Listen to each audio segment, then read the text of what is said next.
How you guys doing today? It's Anthony Gangi. Welcome to another episode of Tier Talk. Guys, we're going to continue our discussion on PTSD.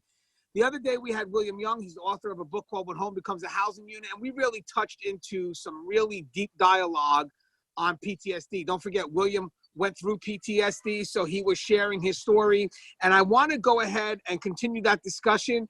But most importantly today, it's not just about hearing the story. It's also about understanding what resources we have, which I feel wasn't covered in the last story. So we're going to have two guests coming on, one today, one tomorrow. The guest today is going to be Tony Scaglione. He was a police officer who went through something very traumatic. He's going to share his story, and then he's going to tell us the resources that he found along the way. And guys, the key here is we're going through somebody that went through it, that has experience. So there's a lot to learn here. And tomorrow we'll have on Cody Cook, who's also going to share her story, a little bit different than Tony's, but it's also going to add to the resources as well. So Tony, do you mind introducing yourself to our audience? Sure. My name is Tony Scaglione. I'm a retired police officer from Ithaca, New York. Served the majority of my career on patrol. Was also a community police officer, Explorer Scout leader, SWAT team operator, sniper, all that in a bag of chips. Also a paramedic and did all that. So. Well, obviously, Tony, I know you were very busy today, so to come on, we kind of made this like last minute, but you said, you know, how important this message is and how important it is to make sure that people have the right resources. So first off, thank you for coming on and thank you for your service. Obviously, you've done a lot in this profession, so we appreciate you and my audience does appreciate you as well. So guys, when we come back, we're going to listen to Tony's story, and then we're going to try to discover some resources that we may not know exist. So just in case it's happening to you, you guys have resources to go to, and that's kind of what Tier Talk's about, to give you the information you need so you can, you know, do the right thing for yourself. So that's one thing we always forget. Sometimes we forget in this profession, we forget to take care of ourselves. Now, guys, if you haven't, the show Tier Talk to you, brave men and women that work in corrections. So please subscribe, interact, engage, comment, hit that bell. The bell's going to notify you every time I post a video. We're going to go to our sponsor. We come back. Let's meet Tony Scaglione. Let's hear a story. I wanted to attend a university that had an intelligence program. I wanted to look at problems different. I wanted to increase my critical thinking abilities. AMU offered those avenues to expand. Obtaining your degree as an adult, you're actually paying yourself and investing in yourself. You can't put a dollar on it, it's priceless. It's something that can never be taken away from you. American Military University. Learn from the leader. Guys, inmate manipulation is a course that is highly needed. It's the process that's so slow moving and subtle that you don't realize it's happening. When inmates choose to manipulate, they manipulate our need to react. Situational awareness and insight is going to save your career. It's going to save you from doing foolish things. Listen to your gut.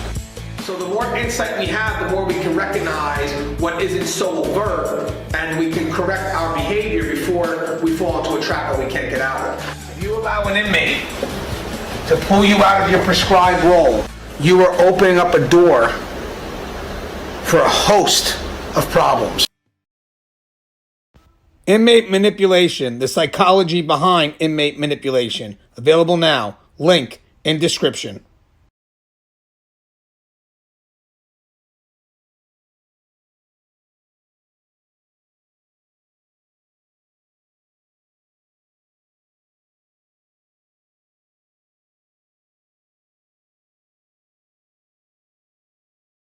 All right, and we're back. Hey, Tony, let me ask you a question. How many years did you have as a police officer? How many years were you on the job? I was on 22 years. 22 years. So the incident that we're going to discuss now was in your rookie year? Yeah, it was about a year and a half on the job when it happened. So do you mind telling us the story? Sure. No, not a problem. My incident happened November 17th, 1996 at 5:34 p.m. I was assigned to the Central Flats area of the city of Ithaca in a mobile unit. Received a radio call for an emotionally disturbed person. I was told my backup would be arriving on scene. Actually, it was her call. I was actually the backup. Anyways, when I got to the scene, I talked to a couple of paramedics that had arrived. They had disclosed that they went to check on this woman. Her name was Deborah Stagg. Deborah had called various police, fire, medical. We didn't have a 911 system back then, so she had called all the emergency services to their dispatch. And a lot of what she was saying wasn't making sense. They were first on the scene. They went up to check on her, and she kicked the door so hard and so violently it felt like it was going to knock these two medics down the stairs. So what are we dealing with? We're dealing with an EDP with a propensity for violence. Common sense will dictate that we're going to need some extra hands. It's no secret that people in this condition can possess superhuman strength, which I will also explain to you as this story unfolds. The sergeant arrived on scene, and we went in, and she looked at the mailboxes for Stagg's apartment 5. She read the name. Oh, it's Deborah Stagg. She didn't disclose to us at that point that Deborah Stagg was also a woman 18 years prior to this incident, gave herself a cesarean with an X-Acto knife and on the Commons, which is a pedestrian mall in Ithaca. She had walked up to an officer and asked him for a cigarette with a baby slumped over her shoulder. The baby lived, by the way. They had also found that she had cooked and eaten part of her placenta. So as a result of the incident, she was institutionalized. Somewhere along in the mid 80s, they opened up all the institutions and released all these folks, majority of them unsupervised, at great risk to public safety. Come 1996, we're dealing with this head on. So we talked to some of the folks that were in the building. A lot of them had the same story, that she had been yelling, she had been violent, screaming for days on end. So there's another red flag. She'd probably gone off her medication. People in this condition, you're not going to reason with them. You're not going to be able to talk to them. Generally, you're going to have to go tactical. They have to be taken into custody and brought into the hospital and medicated or whatever they do at the emergency room. Made it to the top of the stairs where her apartment is. Talked to another resident. Again, confirmed that she had been yelling violently, and she's usually okay when she's on her medication, but when she goes off, she gets very violent, as she would this day. We knocked on the door, to no avail, no answer. The only thing we could hear was this music in her apartment. It was loud adult contemporary music, Light 97 FM. I can remember it like it was yesterday. The sergeant asked me to check and see if there was a way that she could have gone out of the building. Went down the hall. There was a fire escape, but it didn't lead to her part of the building. So other than jumping three floors, there's no way she was getting out of that apartment. And as we continued in front of her door, we could see light appearing and disappearing from a little peephole built into the door. So there was somebody in there.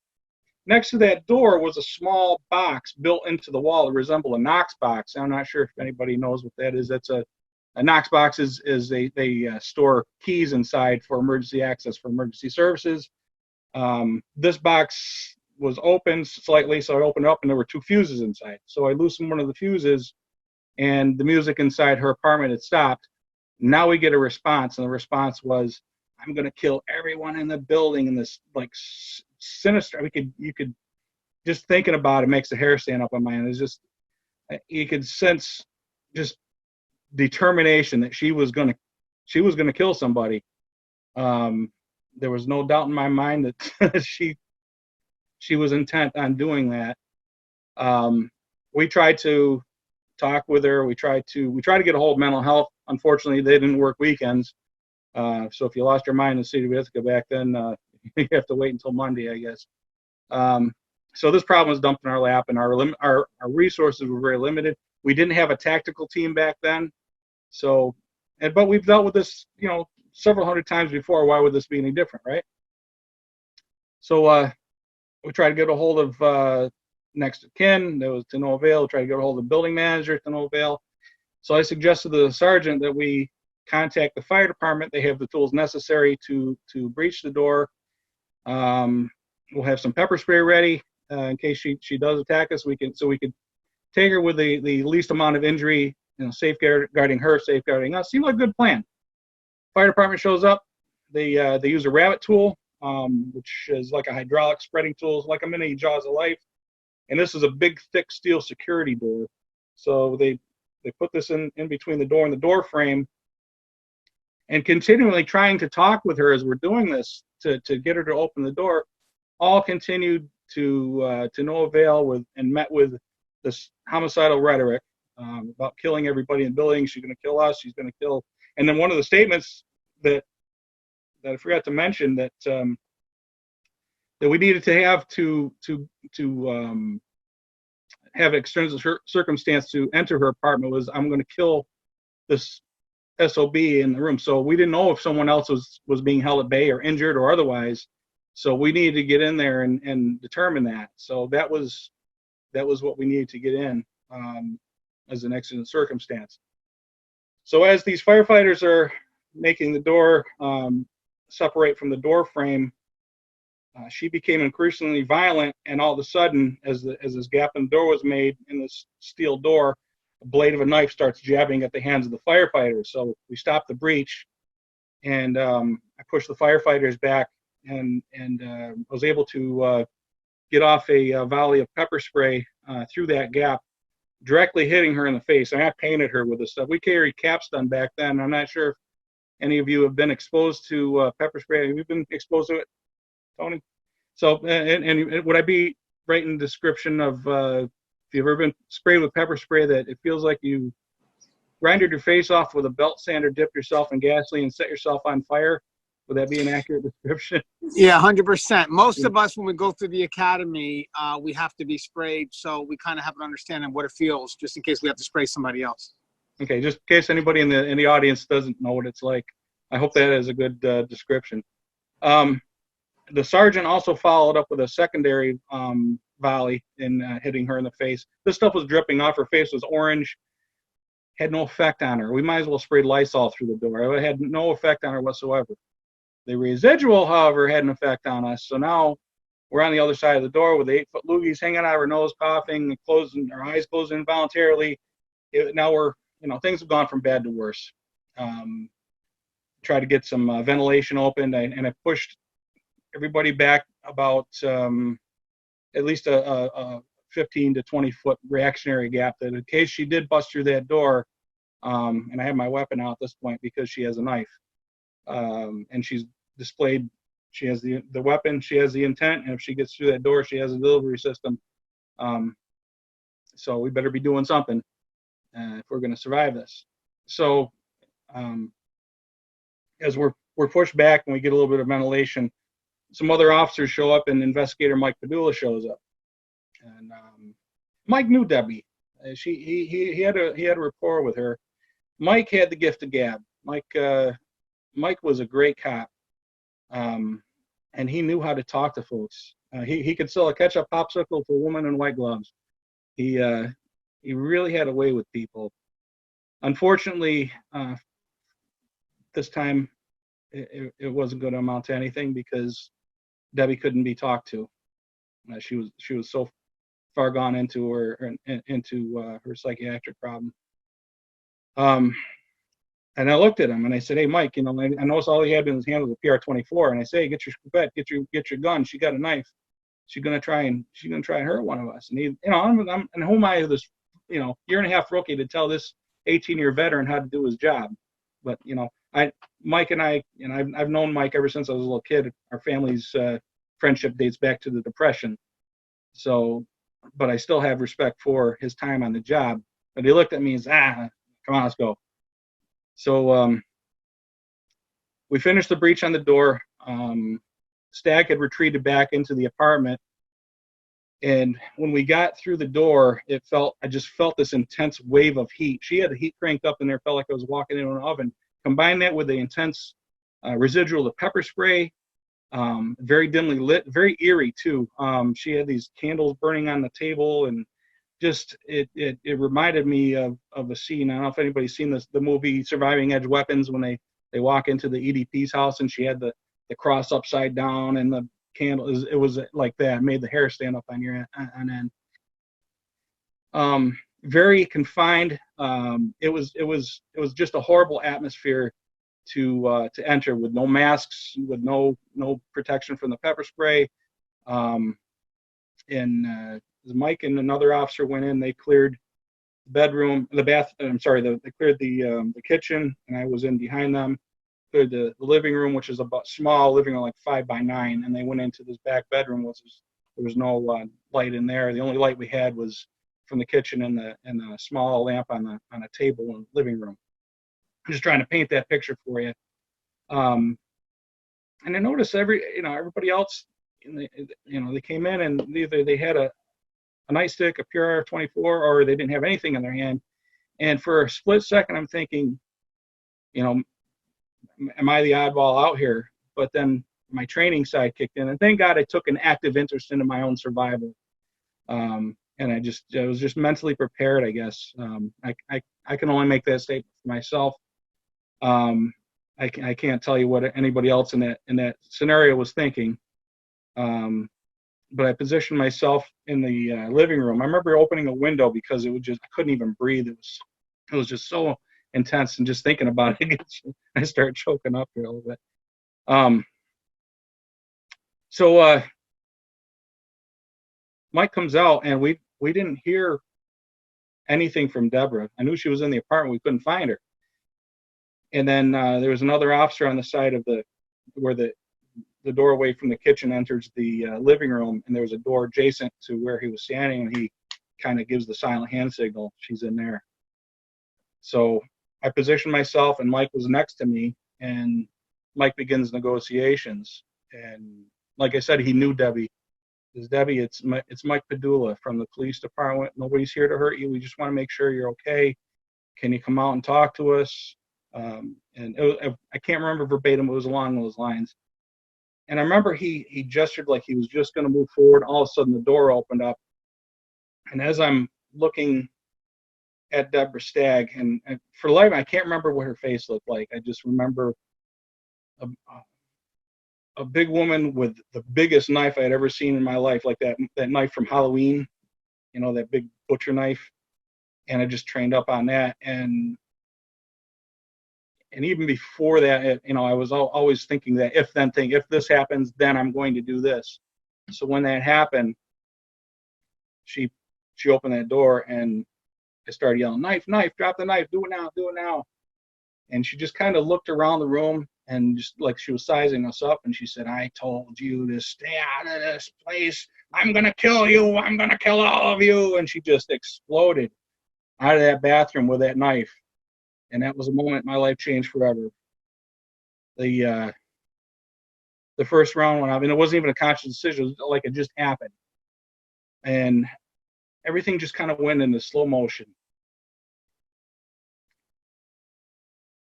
And it was like, in that moment, the only thing I could describe it was diarrhea of the brain.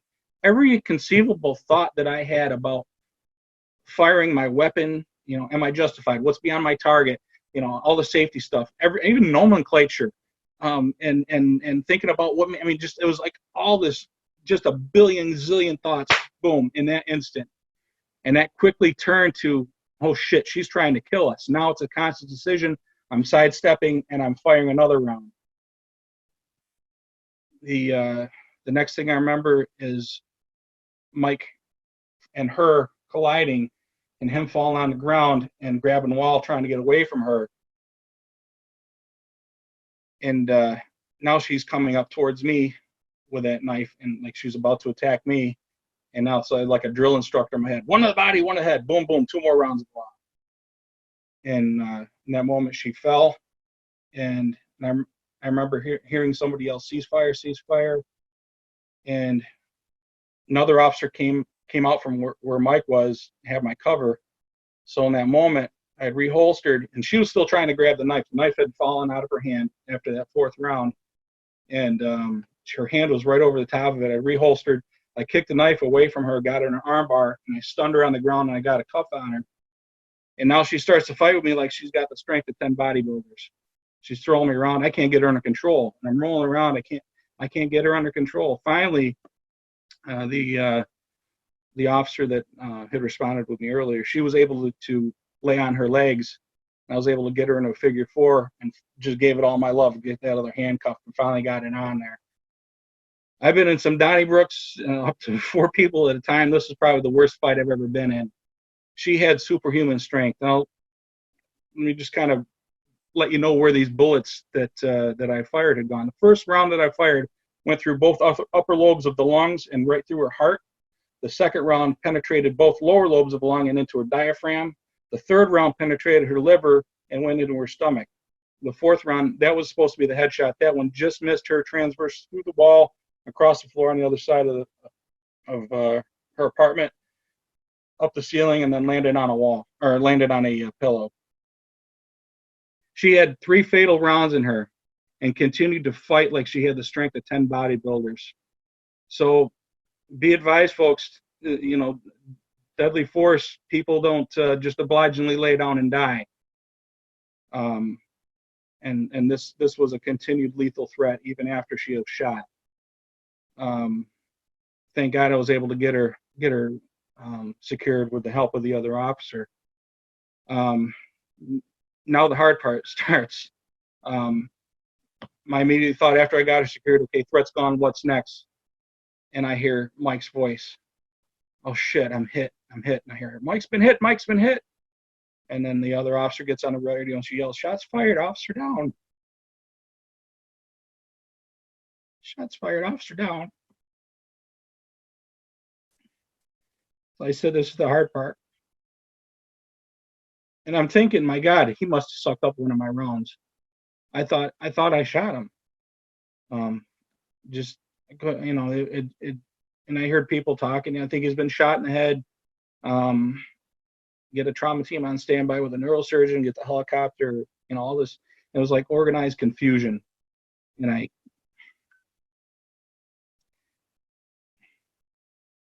ran into the room and I saw where the blood was coming from. He had a wound in his neck, and I put my hand on it and just held that pressure on. And I'm looking at him and said, "Come on, Mike, you're gonna be fine. Stay with me. And he's looking up at me, and you could see the life draining out of him. I've seen people die before, and I'm no stranger to that. But I'm thinking at that point that I caused this. And I'll tell you, there's no words cannot describe how horrible that feeling feels. As he's checking out, I'm yelling at the paramedics. He's not breathing. You got to breathe for him. And, I'm screaming his name. And finally somebody grabs me and pulls me away from him. And as I walk out, they're still fighting with Deborah Stagg on the ground. The sergeant's trying to sit on top of her to control her because she's still fighting. And somebody says, "We got to get Tony's gun." And the sergeant, "Yes, take his gun, take it for evidence." And I'm at that point, I was like, I'm thinking that I did this horrible, horrible thing. And another officer came over and said, "Here, take the damn thing. I don't want it anymore." And he grabs my gun. He says, "Tony," he says, "I'm going to put my gun in your holster." I said, I don't want another gun." He says, he grabbed me, and I think this grounded me. This was a very powerful moment for me. He said, "Tony, you're still a cop." And he put his gun in my holster. That gesture did so much for me in that moment. Again, words can't describe that, but that was a very poignant moment. And I'm walking out, and there was another officer showed up from outside and was walking me down the stairs, and I'm just thinking, what the fuck just happened? I mean, I was numb. I couldn't. It was so surreal. I went out to my patrol car, and they're telling me now. He's telling me get in my patrol. Say I got to make a phone call. So I called my old man. My old man is he's retired. He's a retired captain from the same department, and gruff old soul. So I call him up. He answers the phone. "Hello." I go, "Hey, Pops, you got to come down to the station." "So what happened?" I said, I was involved in the shooting. Did you shoot someone? I'm like, yeah. He goes, Jesus Christ.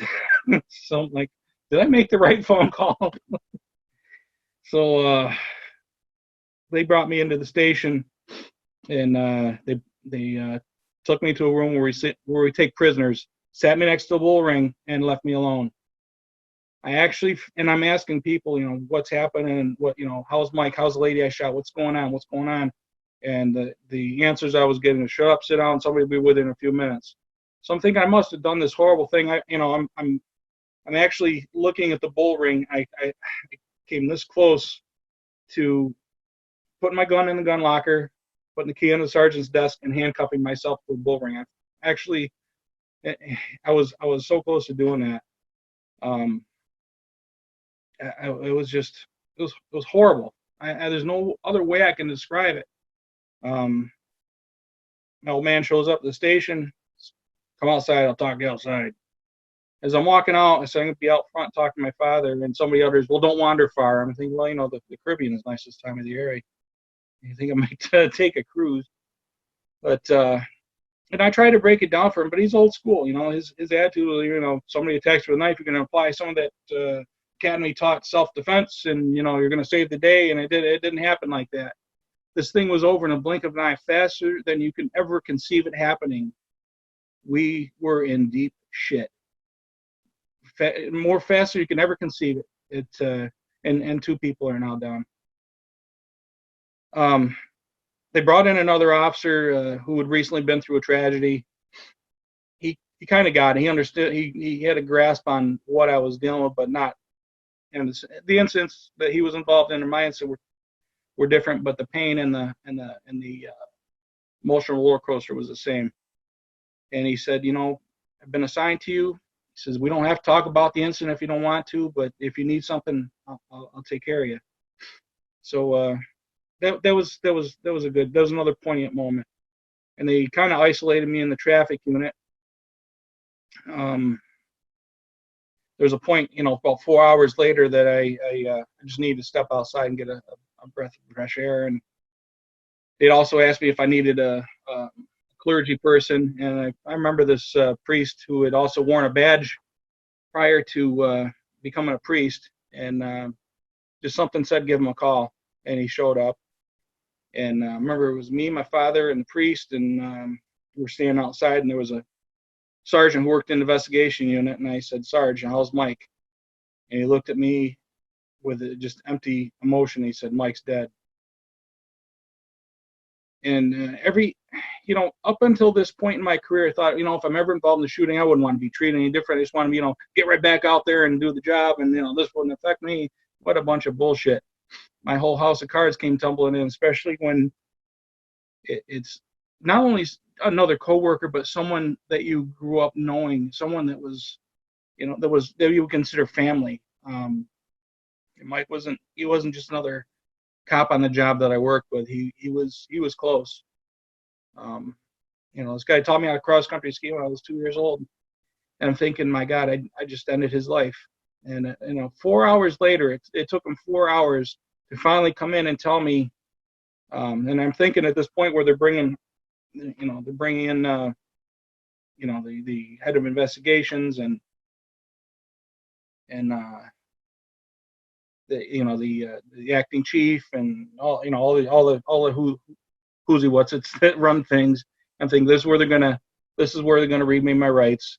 And I also should mention that after I was told Mike was killed, and I walked in, someone utters, trigger happy cop got a good cop killed. And so that just kind of, for me, it sealed it for me. When they brought all these people in, I was told in that moment, we know this took some time to get the information to you. We're sorry, but we just wanted to be sure that these are the facts. Mike's body was examined by forensic pathologists, thoracic surgeons, vascular surgeons, and these are the results of what they found. Mike was not shot. He was stabbed. He was stabbed twice in the carotid artery. and he had bled out as a result of that.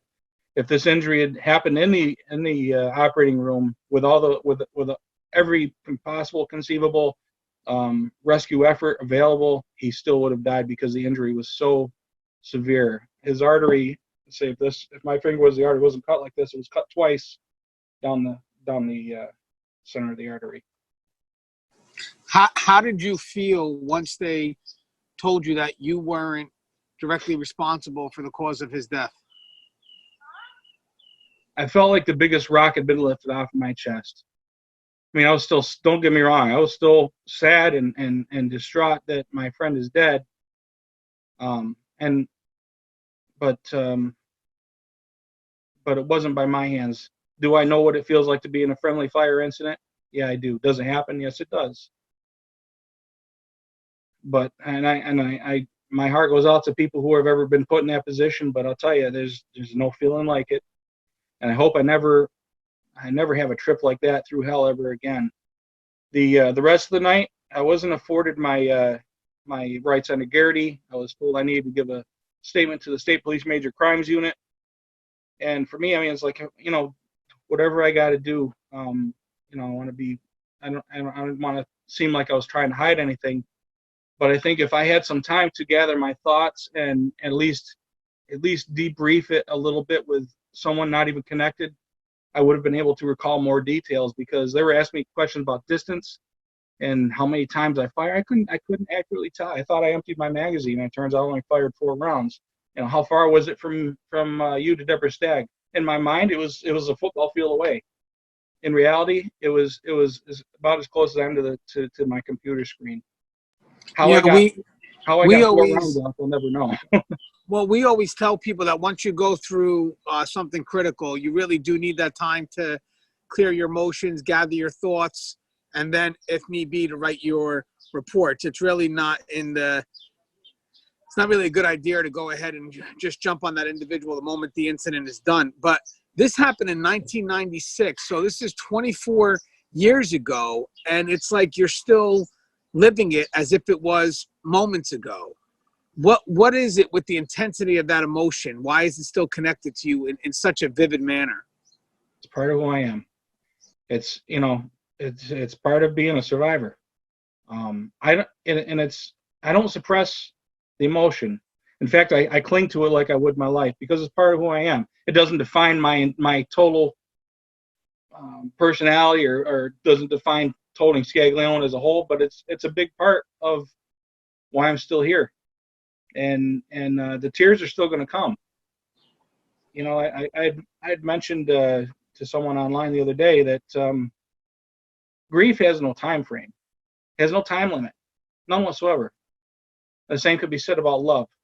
Love we have for the people that we hold close in our lives, it doesn't end. It doesn't end with it's been it's been a year, it's been 5 minutes, it's been 10 years, 20 years, 30. Tears are still gonna come. And I'm okay with that. And I wouldn't have it any other way, because it grounds me as a human being. We're not machines, we're human beings. And the incidents that happen to us, it has an effect on us. So you can do the whole John Wayne, suck it up, Pilgrim. It's a bunch of bullshit, and it's usually made up by people who've never been through a damn thing in their life. But I'll tell you, I bet you dollars to donuts, those who have been through something like this can verify without a second thought that this is the reality of it. The strongest people I've ever met are not afraid to show their tears. They'll still rip your throat out in a heartbeat, but they're grounded. And one thing about PTSD or just the emotional trauma that you endure through these incidents, the way trauma works is pay me now or pay me later. And if you pay me later, it's going to take a bigger chunk out of your ass. Well, let me ask you a question. So when did you feel that this incident started affecting your life, whether it's at work or whether it's at home? From the night it happened. The night it happened, it was like a videotape going over and over. Like I couldn't shut it. It was a videotape that I could not shut off. I thought I was losing my mind, but thank God I did some I did some advanced. I took an active interest in my training pre-incident, and I read a couple of books even before I put the uniform on and was hired. In fact, I got one here with me. It's The Tactical Edge, and there was another one called Street Survival. I read these books cover to cover. They were my Bibles throughout my career, and they examine lethal threat encounters where officers were killed, and they dissect it in a respectful way that shows where the tactical errors were made, or what could have gone better, and also talks about the effects of a critical incident and the aftermath. So I just, when I'm going through this, and I'm thinking, okay, well, they did talk about seeing this videotape over and over again, or preoccupation with the incident, the emotional roller coaster, the inability to sleep, the constant thoughts and intrusive images, the nightmares, there's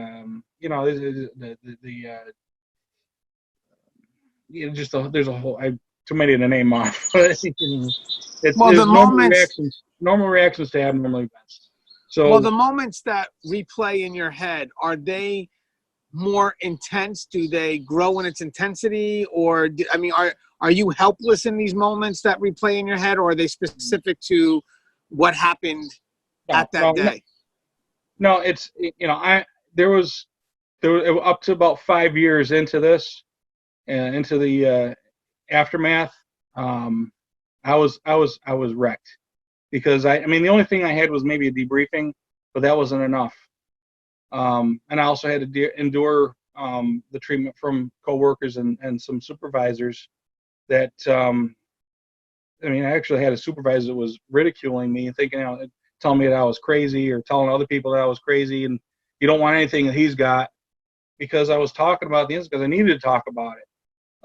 But my problem was I needed to talk about it with someone who understood, with someone who has been through, and that's where the peer-driven, clinically guided model comes in. So it took me 5 years, several ulcers, broken relationships, fights with bosses, to finally get my head out of my ass and get to a place called the On-Site Academy. It's a place in Gardner, Massachusetts, that I had heard about. But when I was told about it, the way they said it is, well, it's a facility. And what's the first thing you think about when you hear facility? You're going to be doing the Thorazine shuffle with your ass hanging out of the robe, and they're pushing all these drugs on you. I was like, no, I don't want any of that. And I'm not taking. If you want to take meds, you take them. I'm not taking them. That's my attitude. But it wasn't until I actually had a chance to go out there and see what this place is about, and I carried this with me for I don't know how many years. Finally, was able to sit down with some folks out there, and it was none of what I thought it was. It's an old farmhouse, and when you walk in, you see all these patches from all these agencies. Not only police, but their fire, military, and some international. This place has dealt with everything from Flight 800 to Ruby Ridge to Kenya to all kinds of incidents. And their back to work rate is in the high 90%.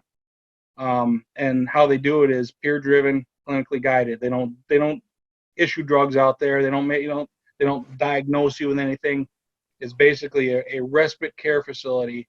It gives folks who have been through hell a chance to acknowledge and take inventory on what they've been through, debrief it, and usually a debriefing will last about an hour. Their debriefing out there lasts 5 days, and they go over every piece of that incident. And you're going through the program with other people who have been through something, so you get that round table of peers who have been through something. Your incidents may be similar, may be totally different, but pain shared is pain carried.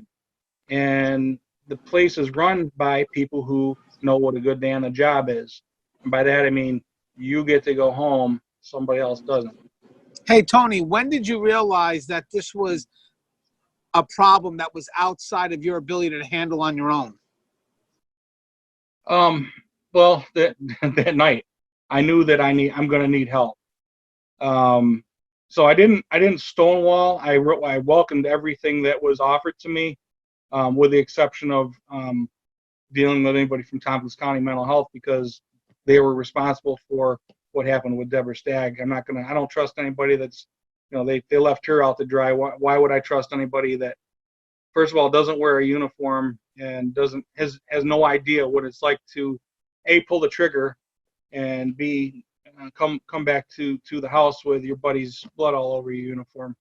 So yeah, I needed to talk to people who had been there, and I had some folks that had reached out to me that were survivors. They helped me sustain myself, but I needed more. And it wasn't until I got out to the on-site and also had the opportunity, and I still continued my my active interest in my own survival in the aftermath. And I was able to, I picked up an audio book by Dave Grossman on killing. On The Bulletproof Mind. He also wrote a book on killing, on combat. He's got a couple other books out there, but it was 2 years into this, and I was listening to Dave as he was talking, and some of the things that I never even thought about. And one of the things I did think about was the moment when I fired that first round, and to the moment that she dropped and the knife fell out of her hand. How do you think it feels to pull the trigger in a situation like that? I don't think it's as easy as people think. I think a lot of people think, when they try to Monday night quarterback, that why don't you just shoot? Why don't you just shoot? But it's not. There's a lot of things that go through your mind, because again, it's a life. It's a person's life. Yeah. It's not an easy choice to make. But I'm talking about the moment you pull the trigger and that adversary suddenly turns into a lump of flesh. What do you think the first thought goes through your head? Did I do something right? You're going to be amazed at and this isn't Tony Scaglione's world of bullshit. This is something that that I was told and has been researched by this gentleman, Lieutenant Colonel Dave Grossman, in this audio tape I was listening to, because it totally hit me right between the eyes. The thing that I felt the moment that I dropped her was this feeling of exhilaration. I mean, and I didn't understand the dynamics there. I didn't understand the psychophysiological dynamics of what was going on. The moment of truth, when you're in the fight of your life, what happens is what Dave explains is that the forebrain shuts down, the midbrain takes over. All right. And how do you think the midbrain feels that it's still alive? It's a very selfish part of the brain. The midbrain is absolutely overjoyed that it's still alive. That is, you saved your life, you saved your friend's life, you did your job. And normally of the relief and the satisfaction of a job well done, you're still alive, is significant. The forebrain's a little excited about it too. But then the smoke clears. And you're back to cognitive thinking. Now you're thinking I'm thinking to myself, my God, I just killed someone and it felt good. What's wrong with me? And so I did, that was kicking my butt for years. It wasn't until I heard Dave talk about that, it's like, oh my God, this is normal. And there's nothing wrong with me.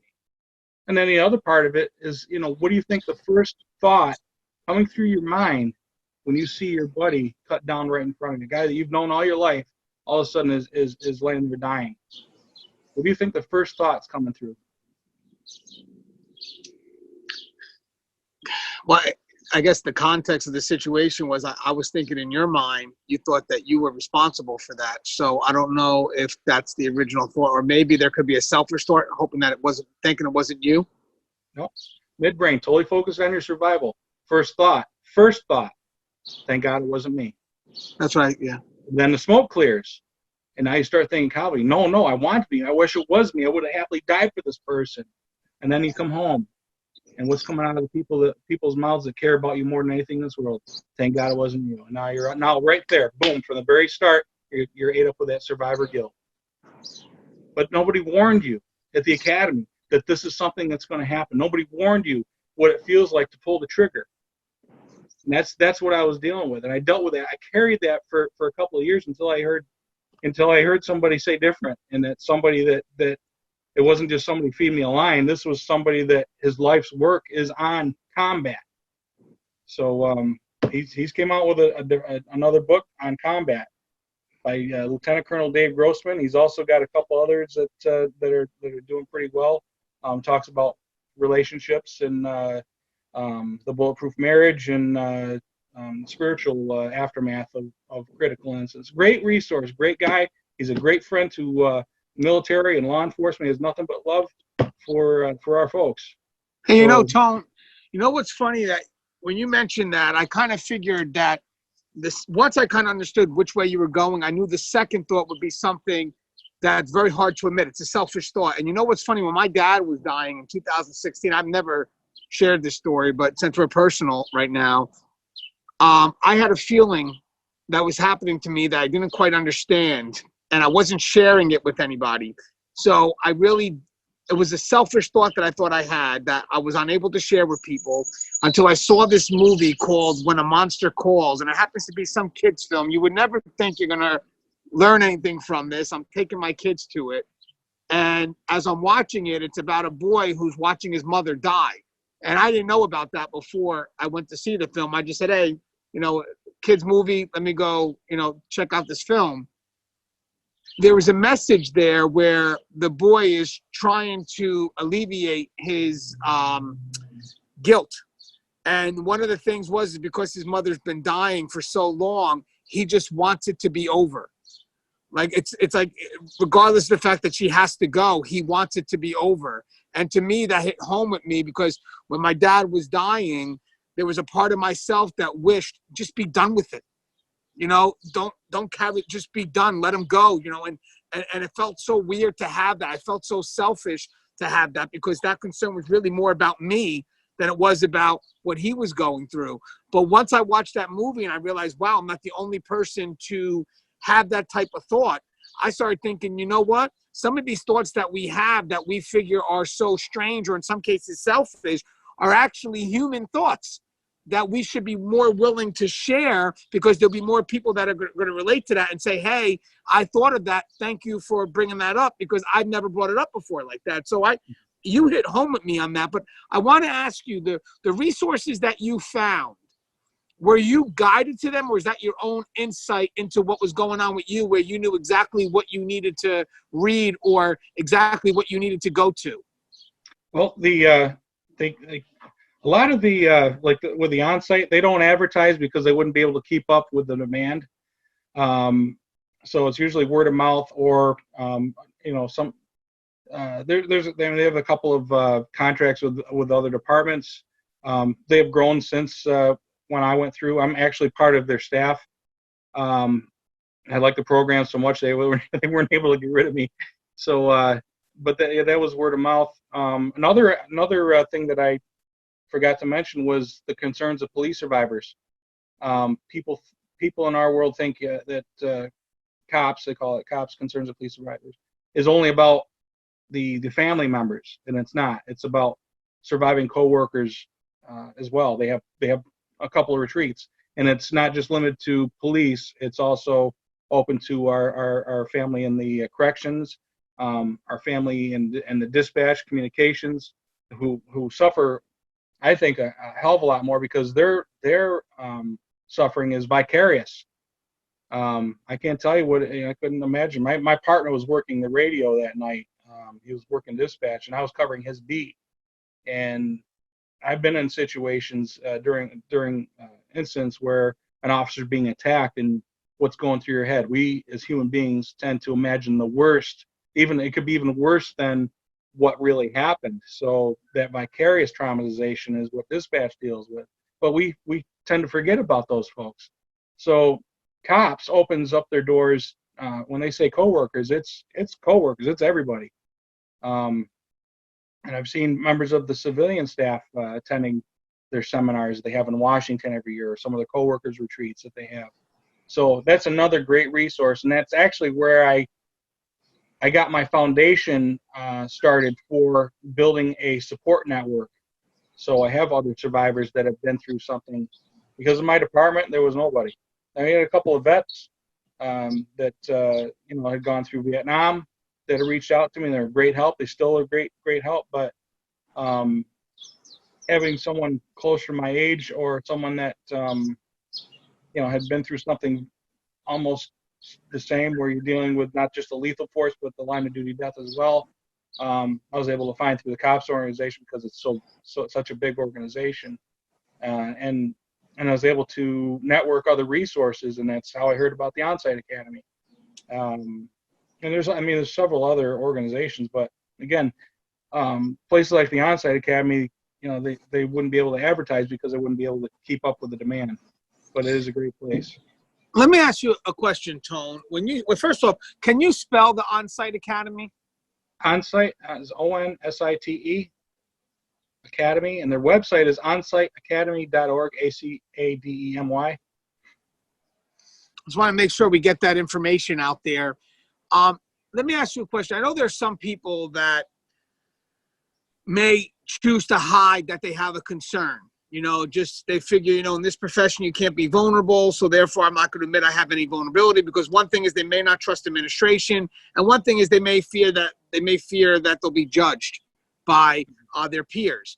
But the thing is, in my opinion, let's say you decided not to go this far into understanding your well-being. Let's just say that you decided to just play it every day, play this route every day where you're not yourself, but you know what, I'm not going to tell anybody. Would you have eventually been a risk for those that you partnered with? I would have been dead. I would have been dead a long time ago. There's no doubt in my mind. I was circling the drain when I went through the On-Site Academy. My life was just totally wrecked, and there was no safe place for me. And I went through debriefings, but I needed to dig deeper into what was really kicking my butt and really dissect what happened that night. And that was, and that was combined with when Mike was killed, that wasn't the only incident I was dealing with. I had another line of duty death that I was involved with even before I put on the badge, and that was Sergeant Chapin, Bill Chapin, his death was the result of a failed rescue attempt. There were several others, and I started working in the emergency room at 16 years old. I was still in high school, and on the weekends, I'm watching life and death right in front of me. And meanwhile, all my friends are, hanging out and partying and stuff, and I'm in the emergency room 11 p.m. to 7 a.m. I was fully involved in emergency services the majority of my life, whether I was in the medical side. I was also a bunker in a fire department. I'd been to a couple of death calls there, some involving children. So Mike's death was probably the worst, because I had a double whammy. I had a line of duty death, and I also had to take a life. So that was pretty much my jackpot that got me to a point where, okay, my whole house of cards and dealing with all this stuff just came tumbling in. And I tried to, you try all these mental gymnastics, well, you don't think about it. I actually had supervisors coming in and say, well, you got to get over this. It's been 2 weeks. It's been a month. It's been, a year, 4 years. How long is this going to last? And you need to get over this. And I'd have to laugh, because I say, well, can you show me how? And they look at me like, well, you just do. I'm like, well, you're telling me to do something. You're a supervisor. You're supposed to know more than me. Show me how to do this. I'll be glad to do it. And they couldn't tell me, because the reality is part of who we are, and there is no time limit on grief. And we need a safe place to dump this baggage, and that's where places like the On-Site Academy, debriefings, having someone that understands that you can dump this information to, that is not going to judge you. So my recommendation to officers out there who have either survived or who are just starting out, the young warriors, is start building up your emotional survival toolbox early. Have a safe place that you can go to and dump the baggage, so you can sustain yourself over the long haul. That you get to live to retirement and well beyond it. And you get to live not only to see your grandbabies, but your great grandbabies bouncing on your knee, and you get to live a good life. Nothing is worth your life. And survivor guilt is a real thing. It's something that, that snake rears its ugly head, but it's more. I'm more in control of it now. In fact, I'm totally in control. I decide when I'm going to feel it. And I do. I have to feel it once in a while because it lets me know that this really happened, and it grounds me as a human being, and it makes me a better person. So don't suppress it. When the point comes where you can't suppress it, that's a good thing. Embrace it. It's part of who you are. Welcome those tears. I think what's good about doing this is that I think if we get more people to share their stories, there'll be more people who are going through it that will be willing to share their stories. I mean, especially when, they hear, yes, this person went through something, but there is a bit of a success at the end. There is a road. You just have to be willing to admit you need to take that road. And I think that's what we've been trying to do, is to promote awareness and then just trying to give people some insight from those who went through it. Now, Tone, do you have anything you want to say to our audience in closing, to those who may be still hesitant, that they feel that, if I do say something, this is going to be the perception of me, or I just can't trust administration, they're just going to take my weapon and then remove me from the job? I mean, what would you tell them? I had dealt with those same thoughts, those same threats. I actually had a chief that I had to go through the civil case. The family was suing Tompkins County, so I had to relive this whole thing years later. And I asked to go to the on-site to prepare for this. And then afterwards, I asked him again, after having to go through and lived that. I mean, my testimony was so powerful. The judge, the jury, everybody in the courtroom was in tears, and they actually had to call a recess. So, and then I was just left with that, and I needed to debrief that. And so the message I was getting from my police department is, well, we just sent you out there, you should be better by now. And it's like, no, it doesn't work like that. I just need to touch base and just let out what I needed to let out in a safe place.